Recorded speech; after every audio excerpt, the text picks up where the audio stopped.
Good evening. I have the lovely Brian with me tonight. Hi, Brian. Would you like to introduce yourself and tell us a little bit about yourself? Okay, I'm Brian Caves, writing as Brian W. Caves. Um, I'm the tender age of 65. I've been writing for a few years, but I'm also a musician, and I've been playing guitar and singing since I was 14 when I discovered Jimi Hendrix. And having been classically trained on the clarinet, I promptly put that down and picked up the guitar. Some say I should have stuck to the clarinet, but there we go. And I've been playing ever since, and I've trod the boards with a million different musicians, some of the finest on the circuit. Very honored to have had that relation, or still have those relationships. Yeah, main musical tastes, in case anybody's interested, tends to be blues, funk, rock, fusion, bit of heavy metal, a bit of prog rock, and a bit of Americana. So anything apart from folk, really, I think. But there we go. Oh yeah, opera's also pretty good. Yes, I've been writing a few years. I wrote my first book many years ago, and actually got accepted by a publisher, one of the top publishers in the country, who handles the Jack Reacher books, various other people, Chris Carter, but that's now. But back then, they signed me at the same time as excuse me, as the guy who wrote Every Dead Thing. His name completely escapes me at this moment. And also at the first time, the first Jack Reacher book. And I wrote this book. It was based in the Deep South during segregation. It was a crime novel, and they loved it. We spent a year working on it and editing it and polishing it, and God knows what else. And sent it off to several publishers who sadly all passed on it. So that was my first foray many years ago into the publishing world. And things just fell by the wayside. You know, you move jobs, you do things, you have kids, you get divorced, all sorts of things get in the way. Rock and roll gets in the way. Attempting to be a rock god and failing miserably gets in the way. But I took that novel, read through it again a few years back, about 5 years back, and thought what an utter load of rubbish it was, and how the hell did it even get accepted by this agent? But I rewrote it completely. But I say completely, I kept the same themes: deep south of Georgia, early 60s, crime theme, missing black children, that sort of stuff. And out came A Long Way From Home. So that's where I am at the moment. I'm living in Burton Latimer, semi-rural Northamptonshire, and I've been writing properly now for about 5 years. And music has been put on hold through COVID and adopting a dog that needs all my attention in his latter years and won't lose sight of me anywhere. So it's a bit difficult to take him on the road. But there you are. That's me, single man. And oh yeah, my daughter lives here too. So yeah, we have a nice home and a nice life out here in Northamptonshire. So that's a bit about me. But I was brought up in Bedford. That was my hometown. Then moved to Milton Keynes after I got married. Then Northampton, Wellingborough, and here really. Someone from my part of the world for a change. I love it. Usually everyone's like 100 miles up north. Everyone comes from up north. Everyone does. Yeah, literally, nearly. If I want to go see him, I have to travel about 3 or 4 hours at least, if not more. Yeah, very annoying. What made you take another look at your book and decide that you wanted to rewrite it? Was there a prompt for that? For the simple reason it took me originally a year to write. and I'd invested so much time and effort into it. And it wasn't a load of rubbish at the end of the day. It was just, for its time, it was okay. But in comparison nowadays, the writing was probably quite amateur looking back on it. But I've always had this passion for the 1960s, for the deep south of America. I love the blues, jazz, that sort of thing. And I just like the atmosphere it creates when you talk about the deep south and the heat and the humidity and the dust and whatever. And it just stuck with me. And I believed in this novel and always wanted to get it published. So I rewrote it and sent it off to about, I don't know, 30 publishers, who all of them rejected it. This is not suitable. This is not for us. And clearly they've got a business to run. And, they wanted something that could fly off the shelves and, keep them in gin and tonics or whatever they needed at the time. So they all rejected it. And so I self-published, and then quickly found out that was fine. But by God, do you have to do a lot of work to shift your book? And I was very, very green. I didn't know what the hell to do. And the competition out there is absolutely fierce, and the market is saturated completely with crime books. And I thought, Christ, have I done the right thing? But I had a passion for it and a belief, and I thought, this book really, really needs to be read by a couple of people to push it on. So how do I do that? Anyway, I got a few sales, and somebody came back and said, oh, you made a mistake here and made a mistake there. So I went through the process of re-editing 3 or 4 times. So that was back in 2017. And then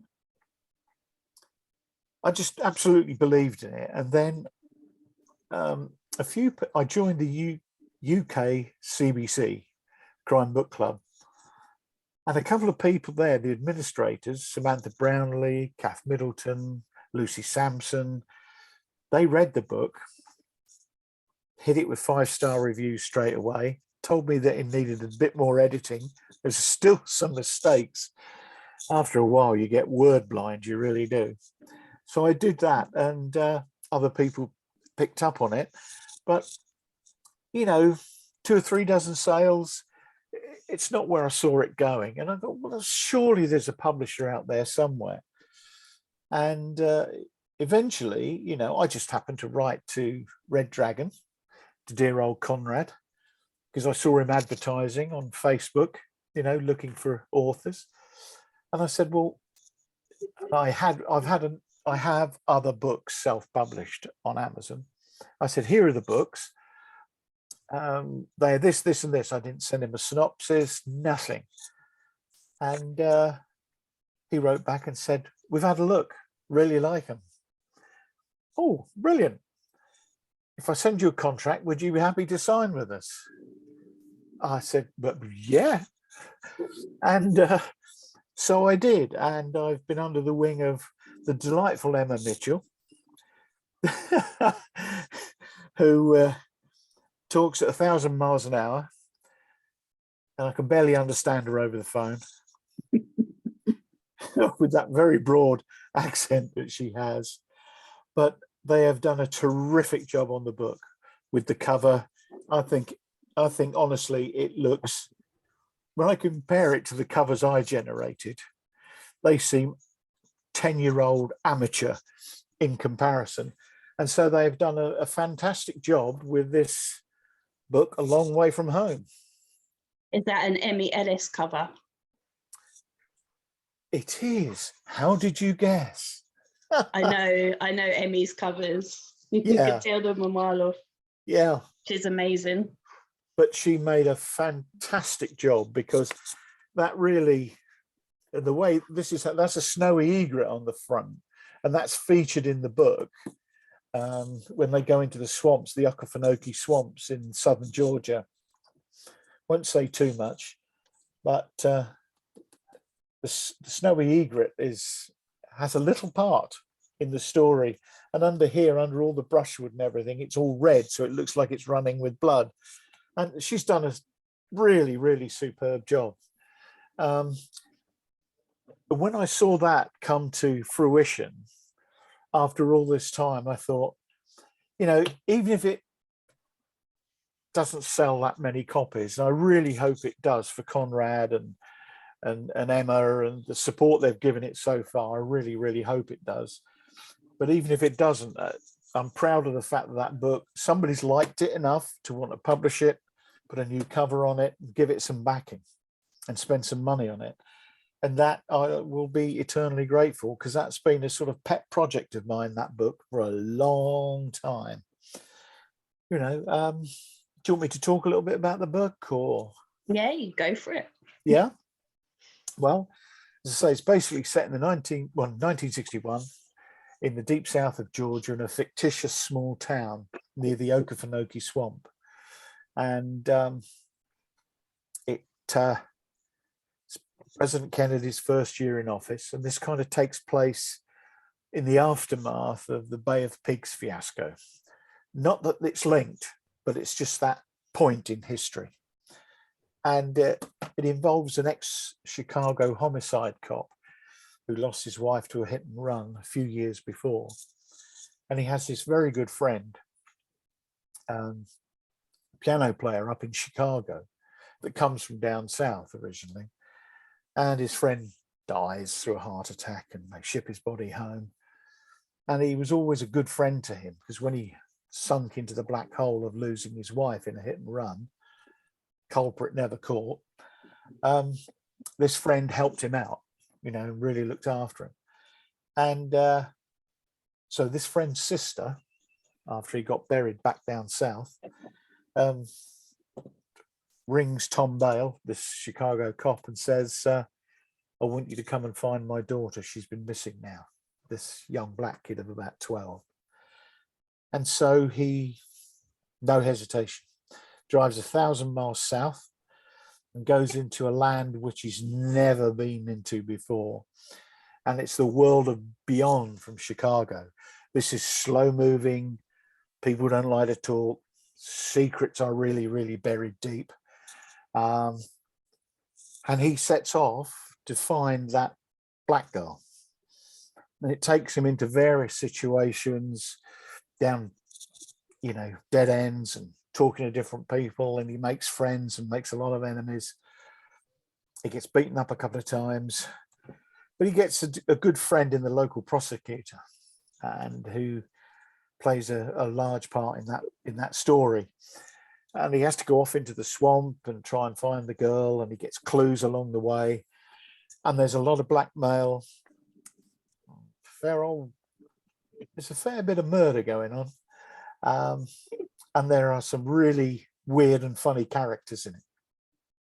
But I hope in 100,000 words that I've drawn them as complete characters, every single one of them.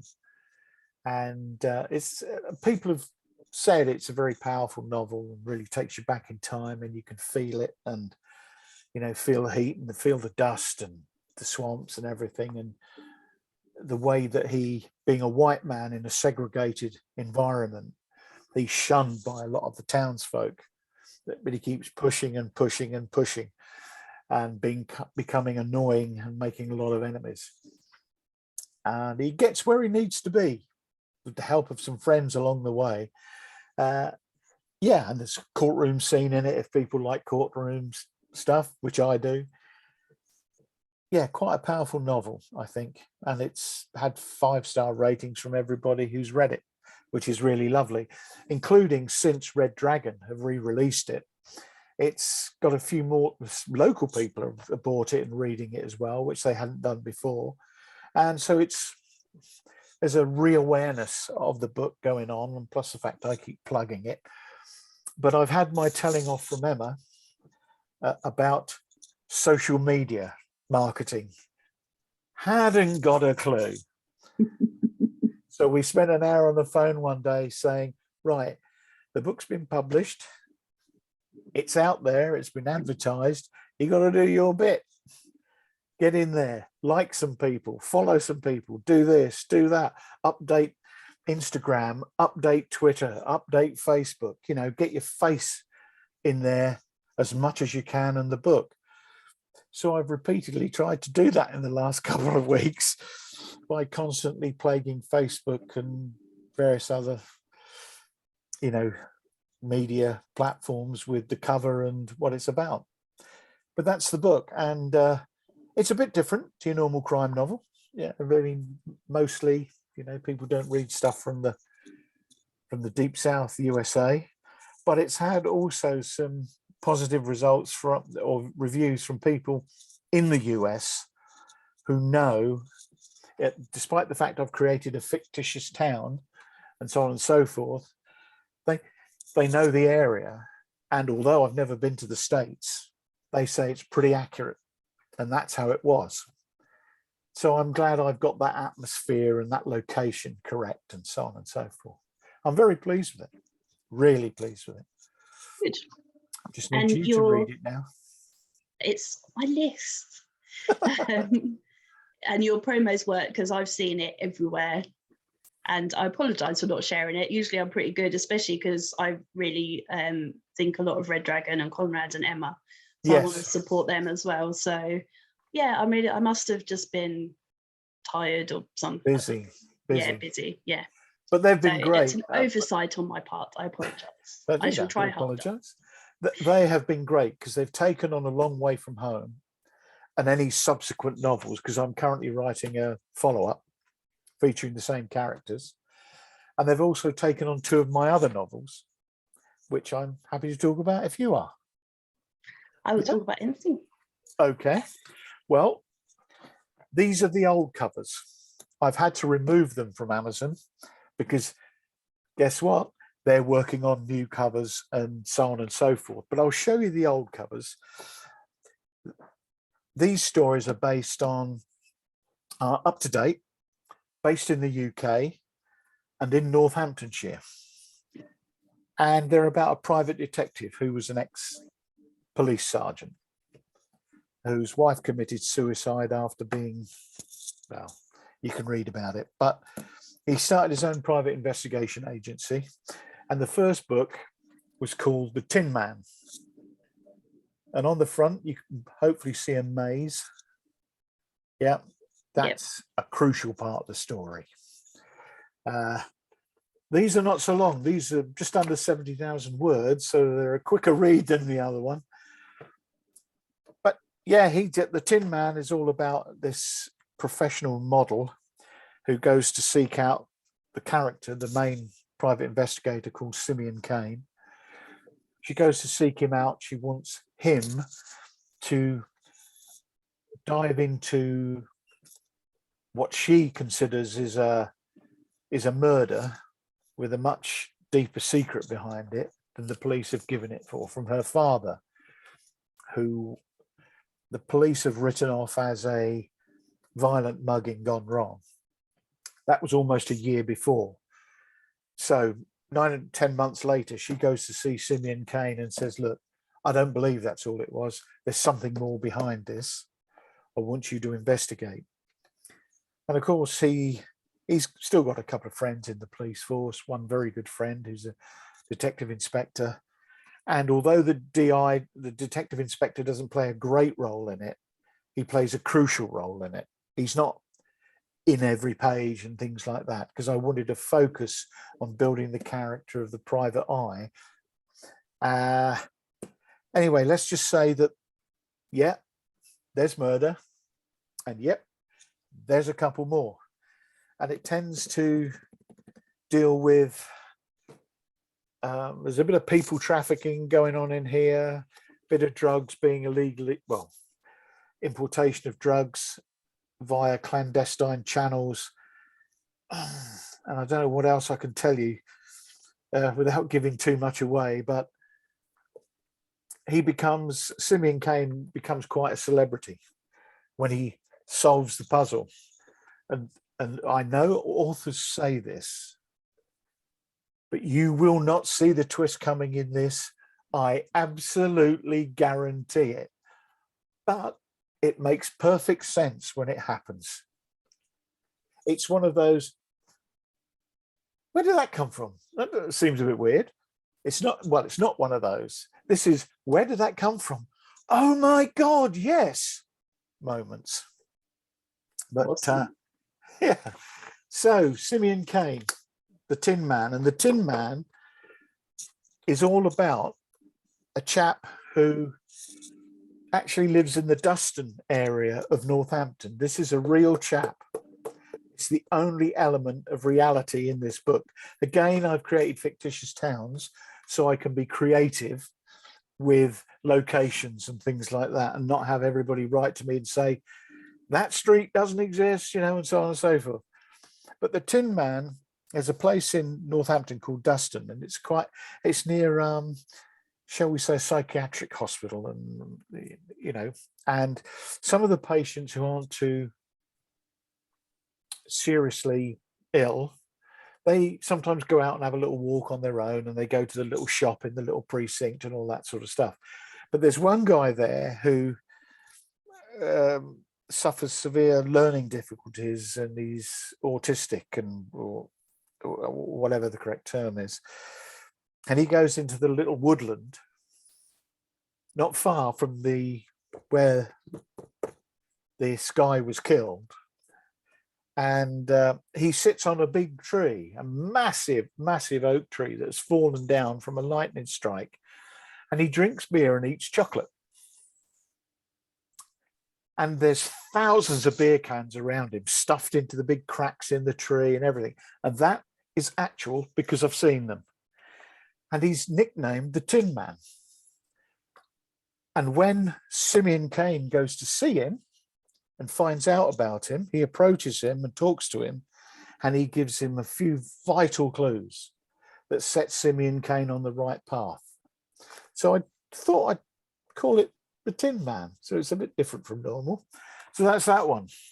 Anyway, yeah, there we go. And the maze plays a hell of a part in it, trust me. Now, my follow-on from that is called Dirty Money, which came out last year.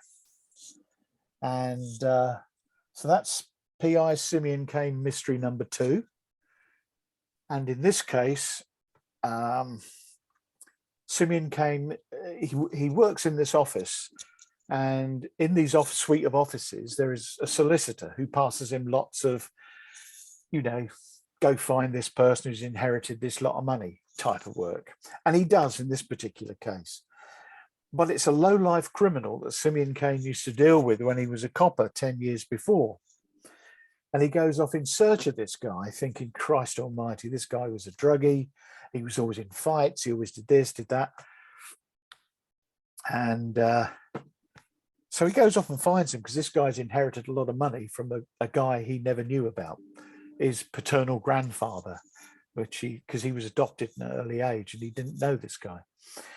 So he finds him, and at the same time, when he takes him back to the office to see the solicitor, he, up to that point, has found out some information about this guy and some illegal gambling rings that are going on, and that he might be part of it. Well, that aside, he takes him back to his office, and the guy in turn says, well, I'm really worried about my sister, who I've not seen in weeks and weeks now. Could you find her for me? So he finds this guy, and in turn, this guy asks him to find his sister. And she is a high-class hooker and has completely disappeared off the face of the earth. Can't be traced on Facebook, nowhere. You know, she's got no social media history, nothing. So he sets off, and that leads him down a path of really nasty things going on, and criminals doing horrible, horrible stuff, and money laundering. Yeah, this one's a lot more brutal than the Tin Man. It's a bit deeper, it's a bit darker. It says on here, deeper the secret, the darker the heart. And that's very true. And yeah, these have both gotten great reviews on Amazon in their old formats, which is really, really nice of people. And it's really great that Red Dragon Publishing have decided to take them on board. And the Tin Man should be out sometime in July. by the time they've rewritten it for me. No, by the time it's got a new cover and whatever. And this should follow on probably end of August into September. And I'm currently working on a third follow-up, which is called House of Glass. And I'm about 25,000 words into that.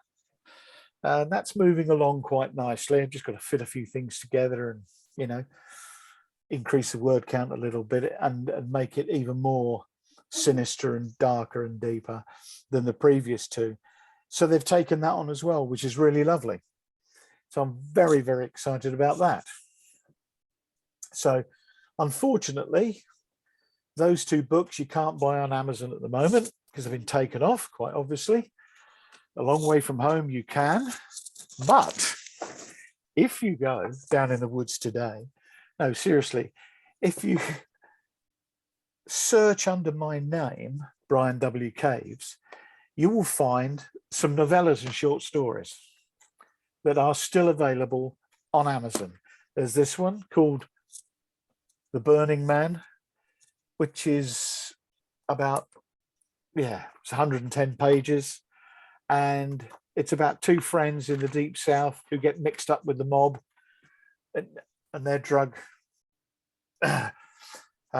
problems and so on and so forth, and decide to try and make a little bit of money on the side, hoping the mob won't find out. Well, guess what? This is brutal. People have said, who have reviewed this, who loved it, said it's real hard crime. It's brutal in places, but a great fast story, you know. The Burning Man. There's Consequences, which is 4 short stories, again, all set in America, and they are all with a twist in the tale. And it's as the title says, consequences is what happens to you when you do something stupid. And so that's available. And there's this one. You probably can't see it. I Am What I Am. That was my first route into horror writing. And this is about a hired assassin who's gone to meet a beautiful girl in a hotel, a woman who's going to broker an illegal arms deal.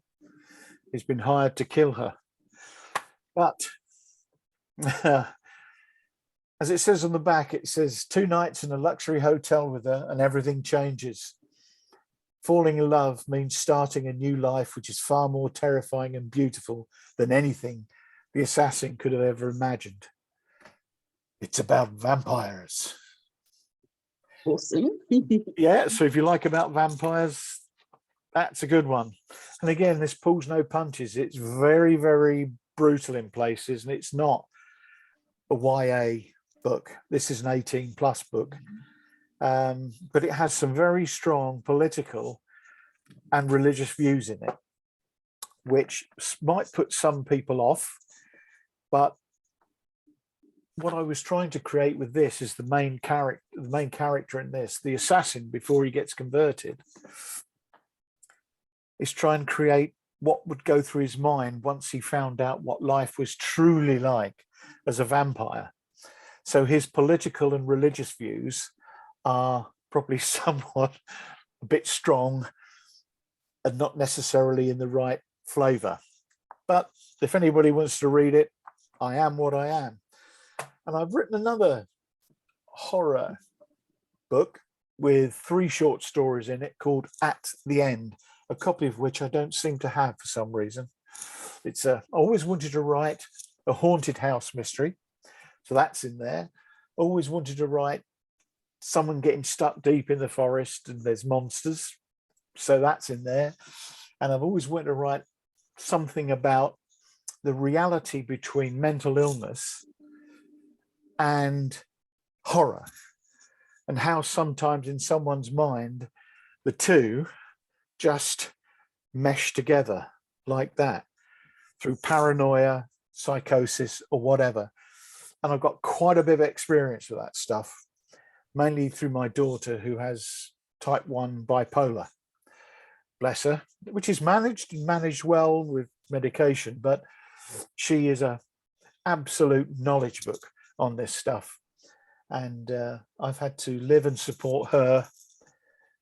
and support her with her illness, and she has taught me a lot about that. So I wanted to write a horror story called Mind Games, which is it horror? Is it his head? Is it his illness? What is it that's happening to him? And I wanted to kind of leave it open-ended. So there's that one, which is called At the End.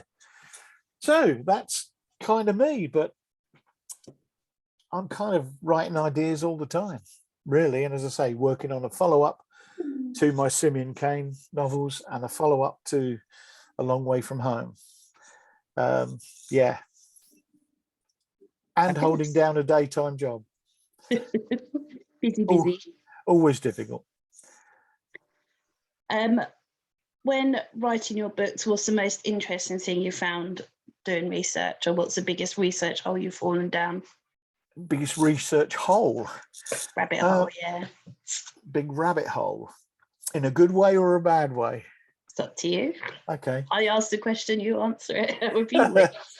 I would say the most fun I've had researching is for A Long Way From Home. Because I have never been to the States, I have had to do a massive amount of research for the location, the Okefenokee Swamp, the surrounding towns. Although they're fictitious in my book, they could be loosely based on real ones. And I've had to get a lot of research, the culture, what it was like in the 60s, how the black and white segregation was working, and so on and so forth. That was a lot of fun. And at the same time, when I was really going into the research about how the black people were treated, it was bloody heartbreaking.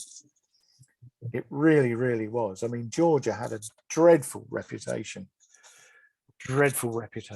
of illegal lynchings and things like that. I mean, and there's a few elements of actual history which I've mentioned in the book as reference points to give a driver for the main character, the ex-Chicago homicide cop, to drive him forward to help this black family who live out in the swamps and find their daughter and other girls that have gone missing. And it was important for me to find out all about that so I could have that included in the story. So that would be a really forceful motivator for him to want to see justice. That was probably the most fun, but also the saddest bit of research I've done. And because I also had to research Chicago as well, where he lived. And why I chose Chicago, don't ask me. I just wanted him to be a long way from home. And he was 1,000 miles. But yeah, so I had to get the towns on the route down, how long it'd take him. It was really, really good fun. And it took a long time. As for the rest of them, the research is fairly minimal. My main focus is character. Plot is secondary to me. Character and situation is everything. Vampires I didn't have to research because there's nobody real you can actually talk to about it. But yeah, character and situation is everything. And because I live in rural Northamptonshire, it doesn't take very much to say, oh, I'll use that. I know what that is. But yeah, A Long Way From Home took a fair old bit. If you were to choose one of your characters to take out for a meal, who would you choose and what would you ask them? Interesting. What would I ask them? Which character? Yeah. There's a guy in A Long Way From Home. There's an old black guy who's ancient. He sits outside this storefront drinking a Dr. Pepper when the main character, the detective, comes along, sits down next to him, and the heat is pushing down on them. And this black guy starts to tell him stories, true stories, actually, dug out the history books. And, you know, I'd like to take that black guy to lunch. And I'd like to learn something from him. You know, I won't tell you what happens to him in the book, but I'd like to learn something from him. I think given, well, of course, I say this about a fictitious character because it's how I've created him. But I like the way he talks and I like the way he relates his stories in the book. And he's a bit like your old granddad sitting on a porch and telling you how big the fish were he caught years ago in the river. He's that kind of guy. And I would just like to sit and have a chat with him. Which of your characters gave you most trouble? Ooh.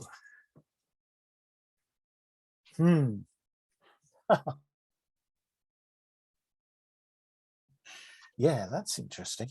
The most trouble. Again, probably going back to A Long Way from Home.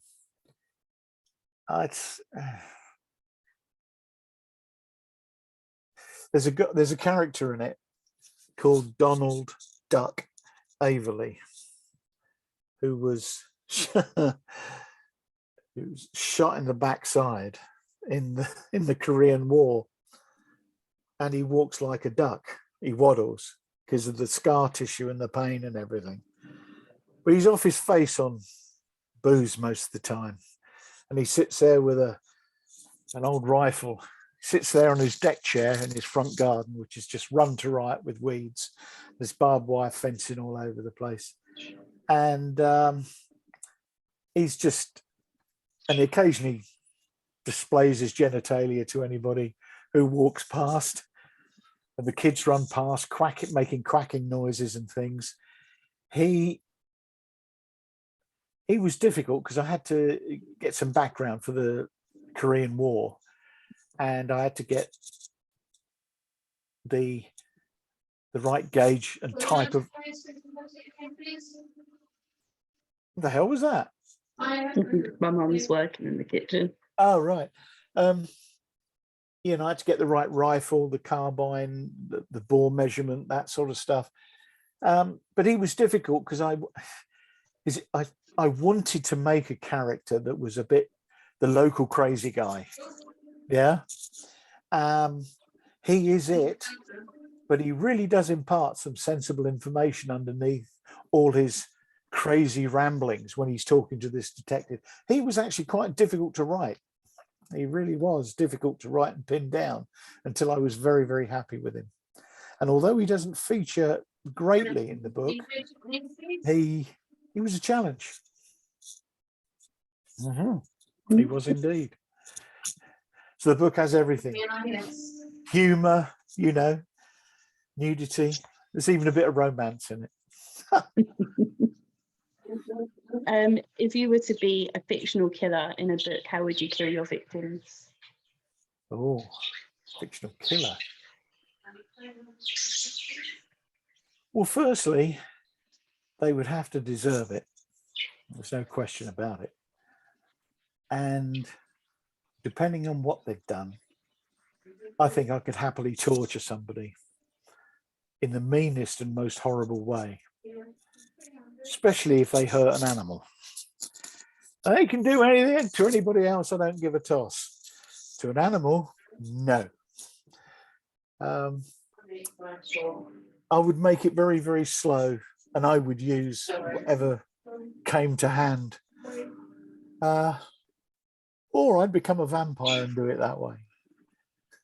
Because I quite like the idea of being a vampire, especially this guy in this book. He does all right. He really does. Blood everywhere, but he does all right. See, I think this is the most honest and open answer yet. Everyone's like, oh, I don't know, I've never thought about it. Like, you liars. You liars. Yeah, I would do it from a distance. You're like, nope, I'm going to torture them. Like, yeah, yes. I'll torture them. I'd torture anybody that harms an animal. I really would. I'd take a baseball bat to them and I'd beat them slowly to death so they felt every bit of pain possible. I could do that. Oh, yeah, me too. Okay, so if you were fictionally murdered, who would you want to solve your case? Oh, solve it. It would probably be, Simeon Kane. I think the British private eye. I think he would do it. Him and his best friend, the DI in the local police force. Between the two of them, they could solve anything. Yeah, Simeon Kane's a good guy. He's a really, really good guy. Yeah. When you're editing or when Emma shouts at you for overusing words, what are the most overused words or phrases? So far, she hasn't. What she's done, she's taken my existing work, and when she came back having looked at A Long Way From Home, she said, I don't want to change anything. She said, but she said there are a couple of instances where there's still a spelling mistake, and you use a lot of long sentences. You need to cut them short. So instead of a comma here, put a full stop, start a new sentence, and make it work that way. And she did that, not a lot, but by God, did it sharpen up the story. It really worked. So it's long sentences. I've got a habit of this. And I've just got to be careful. But so far, she didn't change a thing. She loved it. In fact, I think, what was her comment to Conrad? She read the first few pages of A Long Way From Home and cried after it, and then insisted, we've got to sign this guy. I think that's what she said, which I think is really lovely. Yeah, that's pretty cool. Yeah. If you were able to spend a day with any author, dead or alive, who would you like to spend a day with? Ooh. Yeah, now.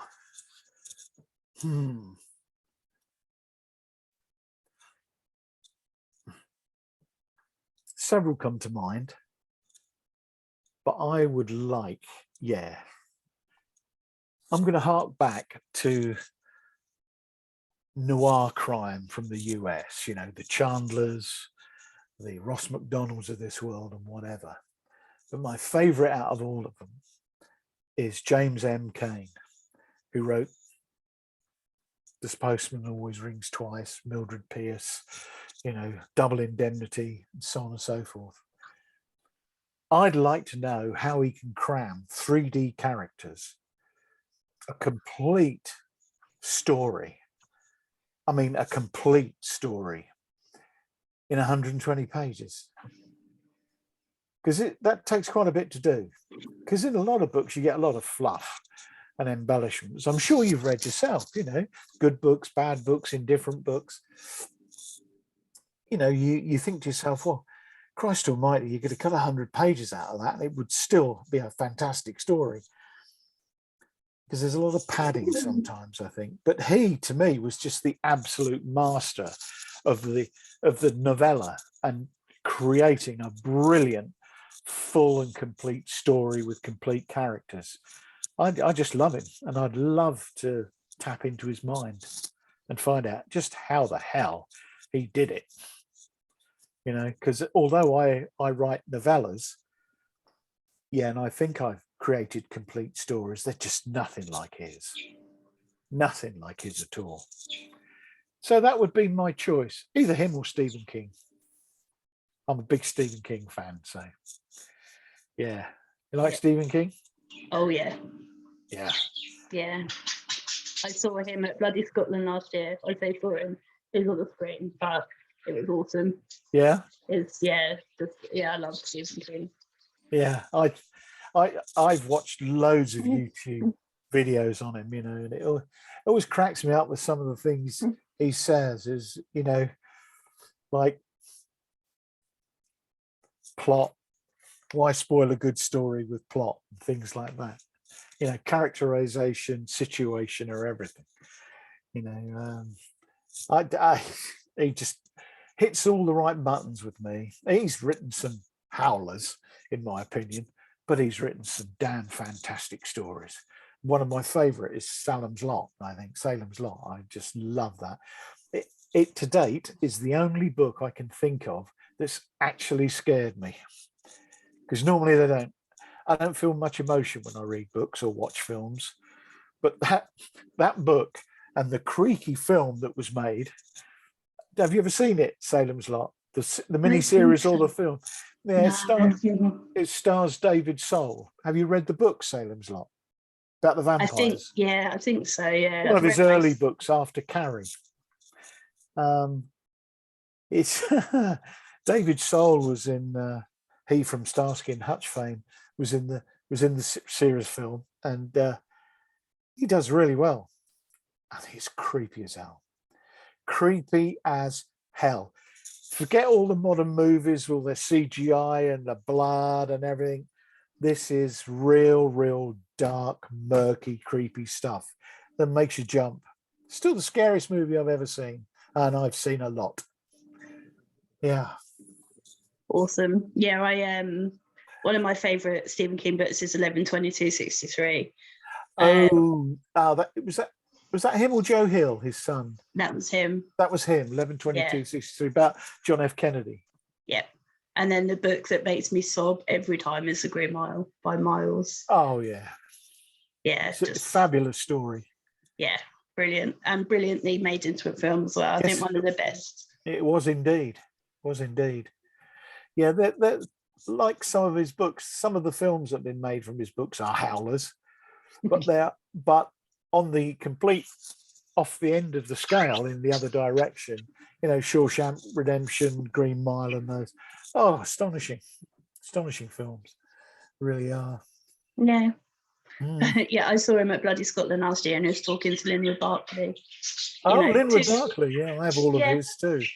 Two huge authors, and they were comparing toilet stories, as you do, in front of a crowd of massive book fans, and they were broadcast because it was a hybrid festival. So because Linwood Barclay used to work in a trailer park, and I think Stephen King did for a while after school.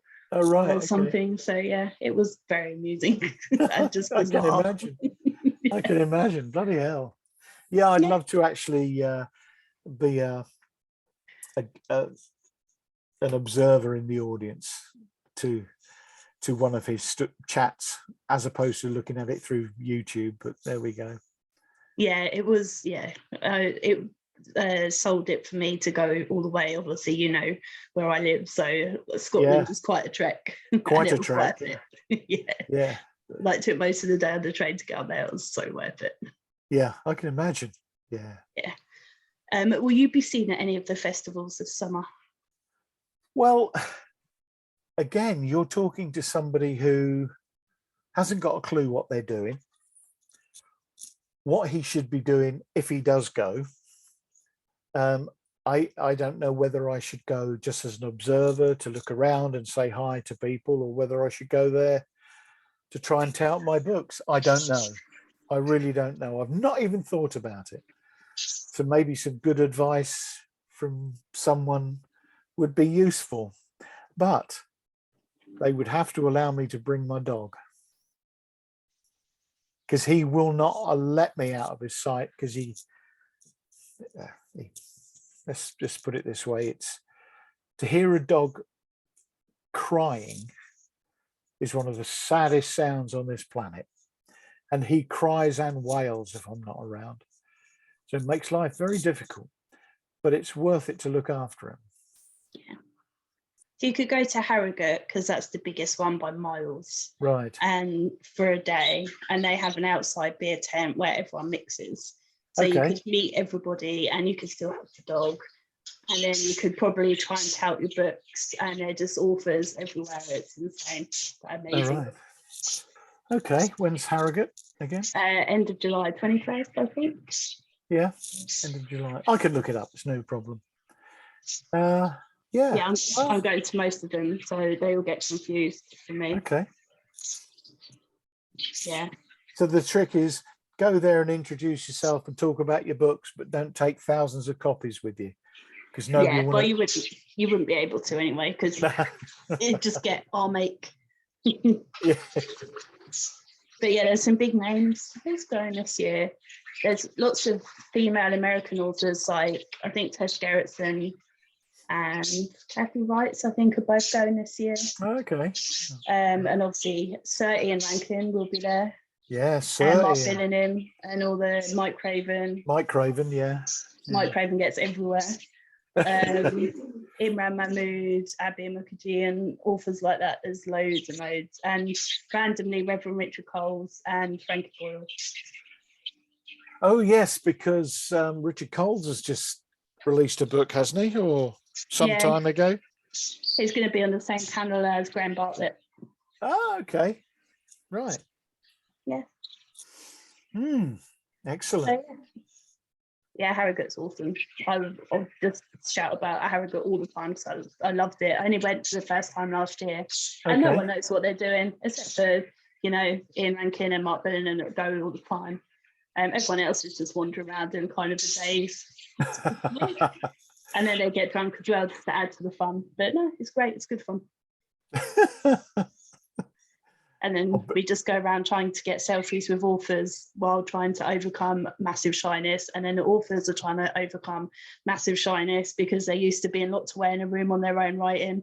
It's just putting loads of awkward people together and giving them alcohol and going, here you go, good luck. Sounds like fun to me. Yeah, exactly. What more could you ask for? I'll think about it. I'll consider that. Yeah, Harrogate. Okay. I will nag. I nag all of the authors I speak to. Okay. And I don't just nag like now in person. I will message you and say, have you booked yet? Or are you going? I could do this on a daily basis. It's no problem. I'm busy, but I can squeeze a nagging message in. Is that right? Ask anyone that I speak to. Okay. I have a list I could give you. Maybe I should turn my laptop and phone off. I'll find a way. You're not that far from me, actually. I know roughly where you live. I'd come to your house. I have no shame. Knock on the door, yeah. Oi. Mark Tilbury, who is now one of your fellow dragons, lives in Cumbria. And he calls his fans his Twisted Annies. Okay. For Annie Wilkes in Misery. Obviously. Yep. He lives in Cumbria, and yet he remains petrified that we're going to go up to Cumbria and hobble him. And again, you know how far Cumbria is from here. It's a fair way. Yeah, it's a fair way.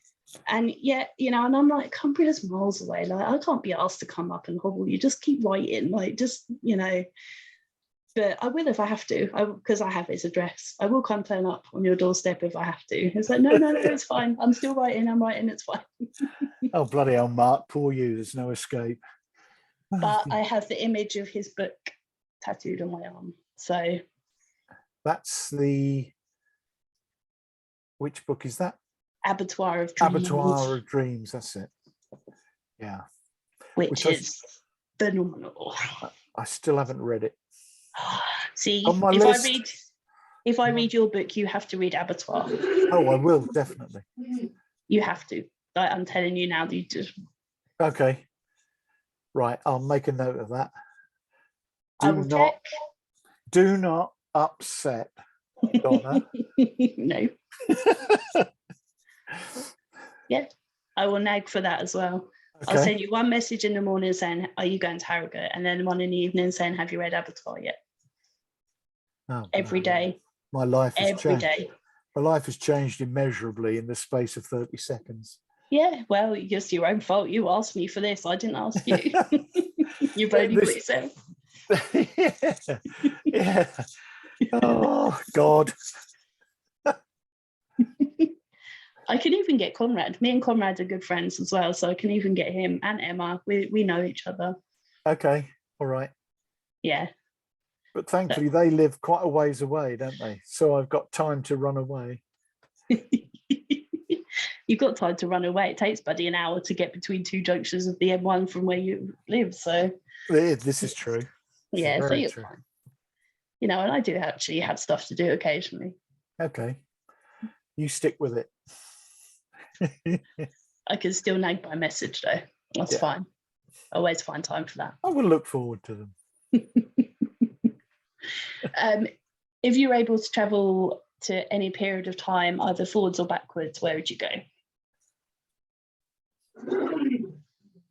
Back to, I think I'd go back to 1960s America.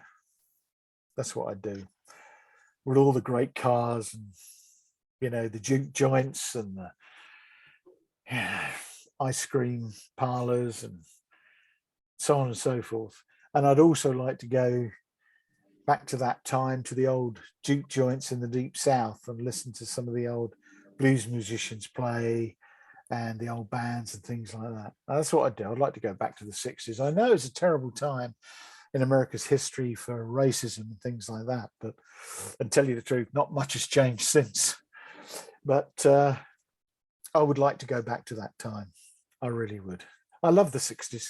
I don't dress like the 60s, by the way, or anything like that. Don't get me wrong. I'm not that obsessive, but it's just a time that I just really like. Although I didn't see much of it when I was growing up, because, you know, I was just a few years old in the 60s, although I did watch Man Land on the Moon and all that sort of stuff, in theory. Oh, conspiracy. No, let's not start that one off. But yeah, the 60s would be good. The world was changing a lot in the 60s, and I'd like to be more aware of it. If I could go back as an adult in the 60s, I would be far more aware of what's going on than just a 10-year-old kid or whatever, you know. That's so weird, because if I was asked that question, my answer would be the 80s, and for exactly the same reasons. Right. Mostly because of music. Oh, yeah, there's no question. 80s was a phenomenal time for music. It really, really was. I mean, the 70s and the 80s, and creeping into the 90s. I mean, it takes me back to Van Halen and Jump when that came out. That was in the 80s. Some astonishing stuff. Frankie Goes to Hollywood. That was in the 80s. Wasn't one of my best sort of dance disco tracks of all time. I love that. I love funk, you know, and hard funk. There's a lot going on. Tremendous time for music. Yeah, some of my favourite ever songs came out in the year I was born. Oh, yeah. And yeah, obviously, like the height of Queen, Michael Jackson, but I never got to see. Freddie Mercury died when I was 8, I think. So, right. You know, I never got to experience the height of those people. So yeah, I'd love to go back. Yeah, indeed. Wow. Yeah, that's a good part of time, that really is. Yeah. Where's the strangest or funniest place you've ever woken up? Well, that's a bit off the wall. Didn't expect that one. I've ever woken up. See, this is why I asked if you'd watched my interviews. When you said you watched the old ones, I'm like, yep, he's not going to be expecting that one. No, he wasn't expecting that one. The strangest place I've ever woken up. Woken up unexpectedly, you mean? You know. Well, yes. Like I say, I asked the question, you answer it. It's up to you. I love this because I can see everyone filtering. Going, nope, can't tell that one. Can't tell that one. Yeah. I was drunk and naked. I probably can't tell that one.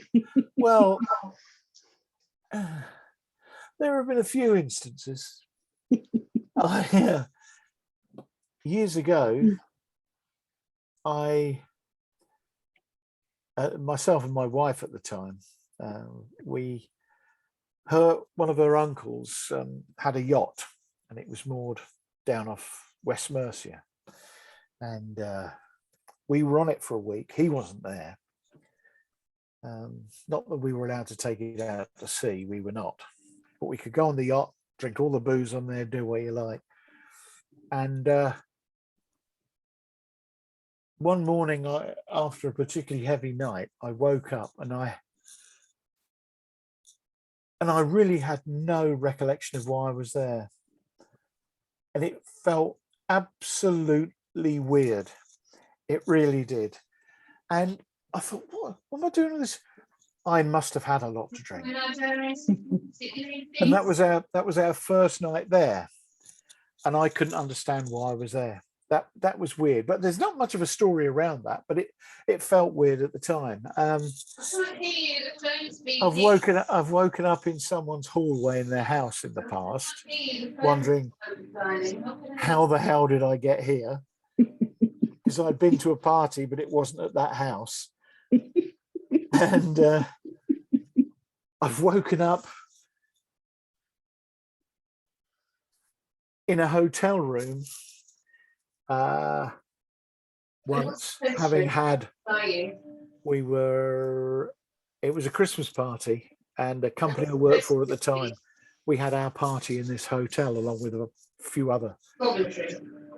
And I remember waking up in this hotel room on the toilet in the bathroom at 4 o'clock in the morning, naked, and it wasn't my hotel room. So I really don't know how I got in there. But that's about it. Without going into too much detail, that is about it. See, why when men are naked do they, or why when men are drunk do they get naked? Women don't do this.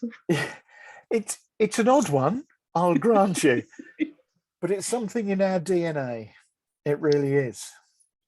It's something in our DNA. But women, you know, you're a funny lot, because believe it or not, in the past when I've been playing live with various bands, and particularly when I was fronting my own bands, there've been a couple of times when, yes, I have had underwear thrown at me, and have been invited for a weekend away in a tent in Wales, of all places. Why? I do not know. It was Wales, but she invited me. Yeah, and oh yeah. Now I better not go down that route. Sorry, I better not go down that route at all. Yes, that's as much as I'm going to say on the matter. Oh, blimey, nearly slipped up there. I am divorced, but I don't want people to know what happened in my murky past. I've been divorced for a number of years now, nearly 15. So quite a long time to be on your own. Yes, never mind. Yeah. There you go. Men do get naked. It is a strange thing. Yeah, yeah. I mean, you know, I have proof, like, of doing these interviews. The amount of times I ask that question and it involves nakedness and alcohol. Yeah, it's quite common.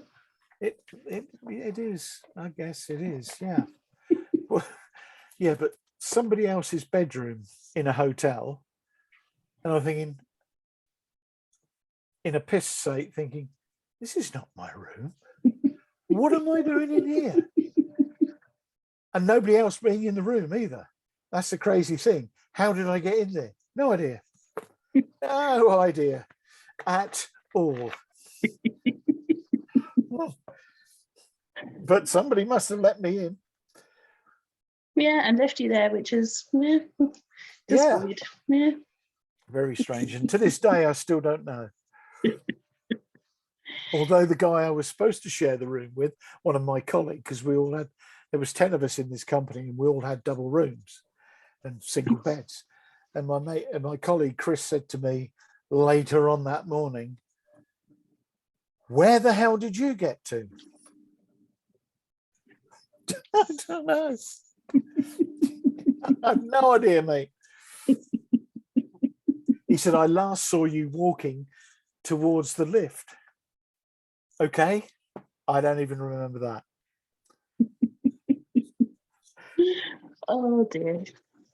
Well, you may be relieved to know I don't have any more questions for you. I'm not going to get any more of your deepest, darkest secrets out.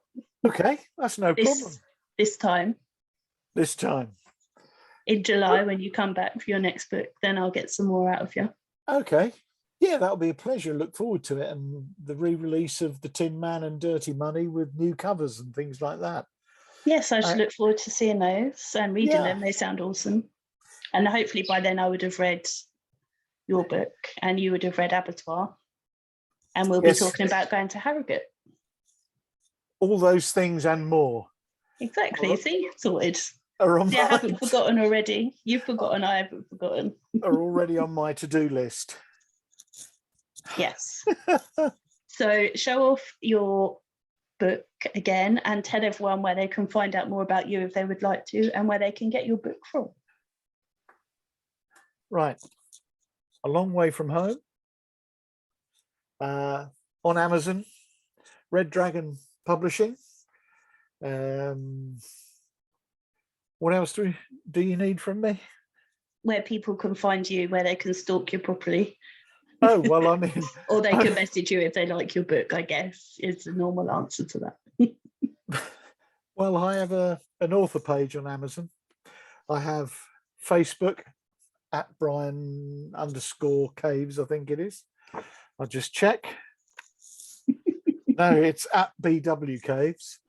I publish under Brian W. Caves, even though I've got 2 Facebook pages, one under Brian W. Caves for my books, and another one, Brian Caves, which is my normal sort of thing.